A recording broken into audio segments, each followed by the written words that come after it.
Security expert John McAfee says this type of thinking is a mistake. He joins me now. John, why do you think the word bubble cannot be applied to Bitcoin? Well, first and foremost, Bitcoin is not a fiat currency. It costs over $1,000 to create a Bitcoin today in electricity and computing costs. Second, the value of Bitcoin is linked to the number of users and the number of transactions. It is not a speculative investment, even though it is being used as such by many people. As the Bitcoin network grows, the value of Bitcoin grows. As people move into Bitcoin for payments and receipts, they stop using US dollars, euros, Chinese yuan, which in the long term devalues these currencies. So what you're seeing is more of a currency devaluation than a bubble in Bitcoin. As more people use it, it has more intrinsic value. And again, the cost of producing a Bitcoin increases with the value of the Bitcoin. So this is not something that we're pulling out of thin air. This is something that's created with massive amounts of electricity and computing power. Well, someone who disagrees with you on the term of bubble when it comes to Bitcoin is Mark Cuban. Back in June, he tweeted, "I think it's a bubble. I just don't know when or how much it corrects." When everyone is bragging about how easy they're making money, that equals a bubble. Now, when he tweeted that, Bitcoin dipped in price. So how can one person's random Twitter thread have that effect on the price? And what does it say about Bitcoin stability? Well, it says nothing about Bitcoin stability. After it dropped $500, it's now at 44.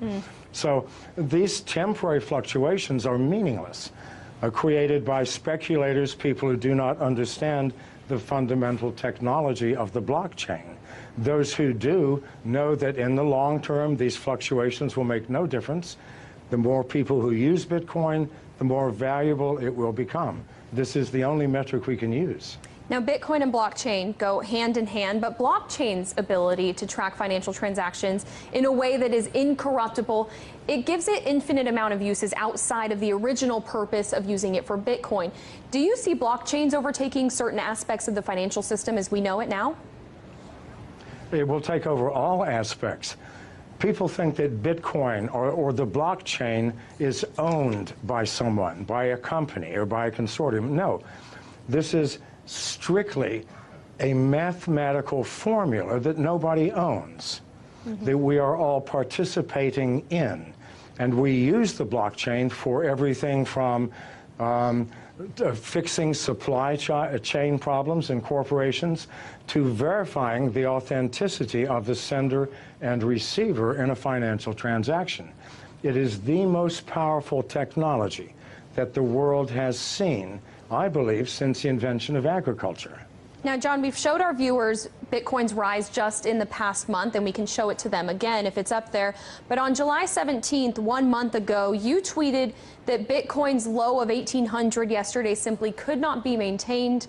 In the long term, Bitcoin moves above 500,000 within 3 years. Bet, you ask? So I ask you, John, do you stand by your statement? Well, keep in mind, as Bitcoin grows and grows in value, other currencies, national currencies, are going to decline. So the advantage to using Bitcoin, the advantages are huge. If I do a wire transfer, it'll take me 24 hours. If I do a Bitcoin transfer, it takes me 30 seconds. It is instantaneous.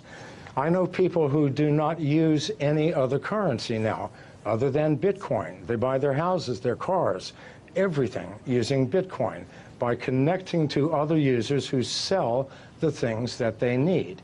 As more and more people use this, what will happen to national currencies? They will obviously devalue. They have to.